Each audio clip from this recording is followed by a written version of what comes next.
السلام علیکم ورحمۃ اللہ وبرکاتہ نحمدہ ونصلی علی رسولہ الکریم اما بعد۔ آج کا سبق سن لیجئے۔ آج کے سبق کی سرخی ہے سخاوت سے دوستی کیجئے، پارٹ نمبر 66۔ مدینہ منورہ میں ایک جوتوں کے تاجر تھے۔ یہ قصہ مجھے یاد آیا، میں ساؤتھ افریقہ میں کسی کے گھر بیٹھا ہوں، اس نے مجھے جوتا پہنایا تو اس پر مجھے جوتے کا قصہ یاد آیا۔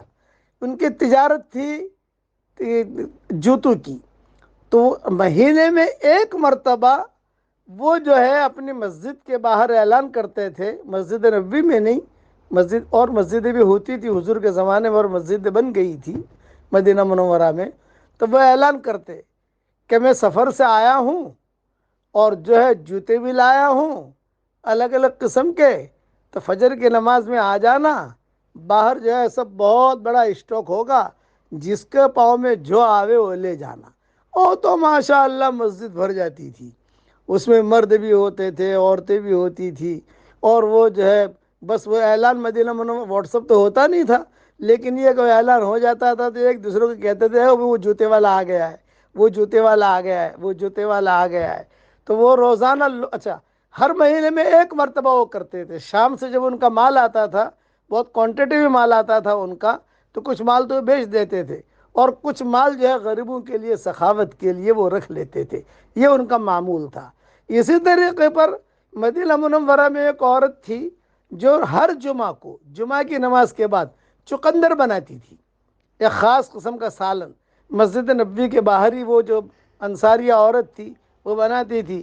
جہاں لوگ جمعہ کی نماز پڑھی اور جمعہ کی نماز کے بعد وہ جو ہے برقع پہن کر بیٹھی رہتی تھی، لوگ آتے تھے اور لوگ آ کر جو ہے وہ سالن کھاتے تھے۔ یہ کھلانے پلانے دینے دلانے کا یہ ماحول تھا مدینہ منورہ کے اندر۔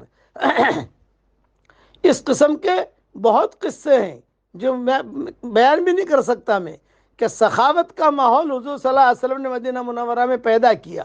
اسی لیے میں ایک جملہ کہتا ہوں، ہمارے پاس شریعت کا علم تو ہے، بہت مفتی بھرے ہوئے دنیا کے اندر، اور بہت کتابیں ہیں ماشاءاللہ، اور بڑے بڑے فتوے دے بھی رہے ہیں، لکھ بھی رہے ہیں، لیکن تربیت کا علم ہمارے پاس نہیں ہے۔ تربیت کا علم ہم زیرو ہیں، پتہ نہیں ہے کہ حضور صلی اللہ علیہ وسلم نے کیا تربیت کی تھی، کس کے ساتھ کیا معاملہ کیا تھا۔ اس لیے سخاوت سے دوستی کیجئے، سخاوت سے دوستی کیجئے، یہ بہت ضروری ہے۔ اب پڑھ لیجئے میرے ساتھ، سبحان اللہ و بحمدہ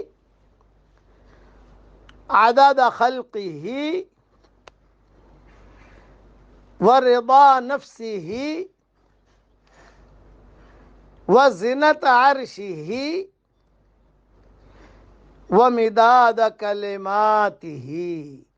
اس کو تاج التسبیح کہتے ہیں، یہ تسبیح کا سردار ہے۔